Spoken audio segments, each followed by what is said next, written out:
Seja muito bem-vindo à aula de História do professor Dalton. E aí, vamos aprender juntos?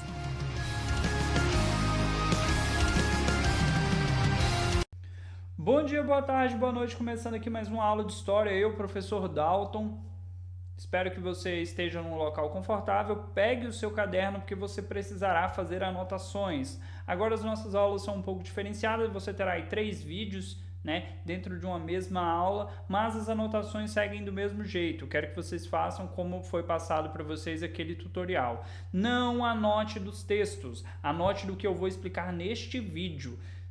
Eu anotei um pouquinho do slide, tem problema? Não, mas eu quero que você anote do que eu estou explicando. Não copie do texto, não faça resumo. Se você fizer, eu vou devolver e você vai ficar chateado. Vamos lá. A civilização fenícia é uma das civilizações mesopotâmicas. Ela vai habitar essa região aqui, próxima ao mar Mediterrâneo, vai estar aqui nessa região do mar Mediterrâneo. Aqui nós temos os rios Tigre e Eufrates, região mesopotâmica. O povo é um povo semita, é um povo aí árabe. Nós vamos ter uma região de montanhas, não tem tantas terras para plantar. Hoje eles vivem no que seria a região do Líbano. Aqui a gente tem uma descrição rápida do território. Parte desse território é muito fértil, uma parte dele. Eles plantam geralmente trigo e oliveiras nesse local. Estamos falando dos fenícios. Tem como principal madeira o cedro. Eles vão usar esse cedro para fazer embarcações. Uma coisa que os fenícios vão ser bons será no comércio marítimo. Pode anotar isso, os fenícios eram excelentes no comércio marítimo. Vai ser uma das características que vão destacar. Porém, como eu disse, eles vão ter que se destacar no comércio marítimo porque a boa parte desse território deles aqui é quase que desértico, Então não era propício para a agricultura. Cada um desses pontinhos que você vê aqui são as cidades mais importantes que destacaram na região. Algumas delas vocês vão encontrar na Bíblia, como Tiro e Sidom. Tem referências delas na Bíblia. Aqui uma foto do cedro, uma árvore nobre, de madeira muito boa, uma árvore grande. Eles vão usar basicamente para fazer essas embarcações que eles vão utilizar tanto no comércio quanto na exploração e nas guerras aí contra outros povos. A outra parte do território, como eu falei, aqui não era tão fértil, tão boa, era uma região quente e árida. Sempre que você leia árido, é clima de deserto. O centro-oeste é árido, é um clima de deserto. Baixa umidade, chove pouco, uma região muito quente. Como eu falei também, essa região ela tem uma grande cadeia de montanhas aqui, o que impedia que eles entrassem para o território aqui, do continente. Eles vão acabar se desenvolvendo nessa região e usando aqui o mar Mediterrâneo para o comércio. Alguns aspectos aí relativos às cidades-estados. Como eu falei para vocês em outra aula, a cidade-estado é uma cidade independente, ela vai ter suas próprias regras, seus próprios costumes, eles não vão depender uma cidade da outra. Essas cidades estão interligadas pela cultura, pela religião, mas cada cidade é única. Essa característica torna essas cidades-estados independentes. E também vamos ter em cada cidade-estado o seu próprio rei e o seu próprio governante. Lá no período neolítico, quando começa a se formar de fato as primeiras aldeias, os primeiros agrupamentos, a pessoa que comandava, que era o líder, o chefe, geralmente era uma pessoa mais velha. Porém, a partir do momento que houve a divisão do trabalho, que começou a ter uma divisão social, vamos ter o destacamento de algumas pessoas que vão ter ligação com os deuses, que vão ganhar uma importância maior dentro daquele grupo. E essas pessoas vão se tornar os reis, vão se tornar os governantes aí dessas regiões. Ele vai dizer também que essa sociedade era composta de uma assembleia, uma reunião de pessoas, nesse caso aqui comerciantes ricos, e que tínhamos também sacerdotes que participavam das decisões políticas. Então, a sociedade está bem dividida. Você tem um rei, você tem comerciantes ricos, você tem sacerdotes e, consequentemente, você vai ter o homem livre, que não é o cara mais importante, mas ele tem ali o seu grau de importância dentro da sociedade. Aqui, com relação aos aspectos sociais, como eu citei, o rei, os ricos comerciantes, os sacerdotes, e aí vem os trabalhadores livres. Por que é importante destacar esses trabalhadores livres? A gente tem trabalhadores livres e tem os escravos. Os trabalhadores livres vão ser os artesãos, que vão fazer ferramentas, armas, joias e coisas do tipo. Camponeses são as pessoas que vão plantar, vão produzir.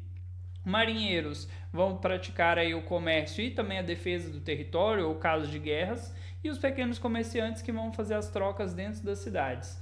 E abaixo de toda essa galera a gente vai ter os escravos. Lembra? Como eu falei para vocês, esses povos já viviam em conflito entre eles, e sempre que um povo acabava vencendo o outro, parte do povo derrotado se tornava escravos ou prisioneiros. Então a escravidão é uma coisa muito antiga. A gente está falando aqui de 4.000 anos antes de Cristo, mais ou menos. Por aí. 4.000 anos atrás, não 4.000 anos antes de Cristo, correto. Aqui a gente tem uma armadura de bronze feita pelos fenícios. Olha a quantidade de detalhes, já dava uma proteção legal para a galera. Não, se pegasse aqui, pegou aqui e morreu. É a vida. Como eu já destaquei, os fenícios eram excelentes comerciantes marítimos. Uma coisa que vai destacar aí é a questão da localização geográfica, porque além de possuir muita madeira boa para fazer navio, também possuíam portos naturais. O que vem a ser um porto natural? É um local onde o navio pode ancorar, pode parar, que é bom para carregar e descarregar, sem pedras, sem risco do navio ficar encalhado e coisas do tipo. Isso era uma característica que permitiu que esses povos praticassem esse comércio com todas as regiões aí do Mar Mediterrâneo. Um quadradinho que fica lá no meio da Europa. Quadradinho é modo de dizer. Aqui um pouco da questão do artesanato, né? E os produtos que eles comercializavam na região. Você tem, além do cedro, o cipreste e o pinho, que eram madeiras utilizadas aí para a construção de embarcações. Eles vão vender essas madeiras, né? É um produto da região. No artesanato, você tem tecidos, joias, perfumes, vidro, cerâmica decorada, armas e objetos de marfim, que você tem vários objetos que foram encontrados, catalogados, hoje estão em museus, mas já mostram a riqueza de detalhes que esse povo tinha, que esse povo conseguia fazer, e a gente está falando de coisa muito, muito, muito antiga. Aqui, uma coisa que eu achei muito, muito interessante para passar para vocês é a respeito dessa tinta púrpura. O que vai ser a tinta púrpura? Ela é quase que roxo, não chega a ser o roxo, e ela vai ser retirada dessa concha aqui, que é um caramujo chamado murices. Eles vão precisar, para obter meio litro de tinta, cerca de 60 mil murices, 60 mil conchas como essa, né, para poder tirar meio litro de tinta. Gente, meio litro de tinta, essa garrafa de água até aqui, eles precisam de 60 mil. Então você percebe que era um produto muito caro, um produto muito importante. Então você percebe que não era um povo que fazia o comércio simplesmente por sobrevivência, eles tinham produtos de excelência. Nesse caso aqui, essa tinta púrpura servia para tingir tecidos, mas não era qualquer pessoa que ia comprar essa tinta, tinha que ter um faz-me rir, um dinheirinho. Aqui a gente vem falando um pouquinho sobre as regiões que foram colônias fenícias, né? Tudo que você está vendo em verde aqui foram colônias fenícias. A Fenícia está aqui, tá? Preste bem atenção. O que você vê em verde foram as regiões de rota terrestre. O que você vê em laranja, essas setinhas, são as rotas marítimas. O que eles comercializavam? Tá aí na legenda: ouro, prata, cobre, chumbo, zinco, espadas, objetos metalúrgicos em geral, ferramentas, púrpura, que é a tinta, sal. Aí você fala: sal, professor? Sal era uma coisa muito importante, porque não era todo mundo que produzia sal. Cereais, azeite, marfim é preso do elefante, e escravos.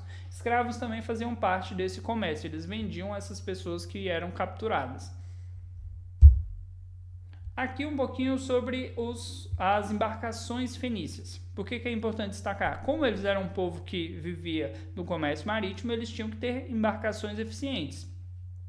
Os birremes eram esses navios que tinham remos dos dois lados, então iam a fileira de pessoas de um lado, a fileira de pessoas do outro, que eram geralmente usados aí para afugentar os piratas que se aproximavam das suas colônias. Não necessariamente para conquistar territórios. Ele possuía um ariete é essa ponta aqui, calma. Ariete é essa ponta aqui, geralmente utilizada para quebrar outras embarcações. Ele era longo e estreito, mas era rápido. Aqui a gente já tem uma embarcação fenícia própria para comércio. Ela vai ser mais arredondada, ela tem um certo espaço para guardar produtos aí dentro dela, um bom espaço interno. Deixa eu ver aqui, isso aqui eu não preciso. Aqui um pouquinho sobre os aspectos culturais dessa sociedade. A sociedade fenícia, assim como os povos da Mesopotâmia quase que no geral, exceto um, que são os hebreus, eram politeístas. Politeístas acreditam em vários deuses. Monoteísta acredita em um. O único povo monoteísta que a gente vai falar são os hebreus. Vai ser numa próxima aula. Porém, os outros povos da Mesopotâmia eram politeístas, eles acreditavam em vários deuses. E a esses deuses eles atribuíam poderes sagrados, manifestações da natureza, fertilidade, coisas que estavam ligadas ao seu dia a dia. Parte da crença dos egípcios também entrou aí para a vida dos fenícios, como relação à crença da vida após a morte, que é uma crença egípcia que a gente vai falar mais para frente também. Eles acreditavam que as pessoas mais importantes poderiam voltar da vida após a morte. E cada cidade-estado tinha os seus deuses locais, que eles chamavam de Baal ou Baalat, que seria senhor ou senhora, que eles não podiam chamar pelos nomes, porque os deuses eram extremamente importantes e seria quase que um sacrilégio, um pecado você falar o nome daquele deus. Espero que você tenha gostado dessa aula, que você tenha caprichado nas suas anotações. Temos mais 2 videoaulas, assiste aí na sequência, anota o máximo possível e até a próxima.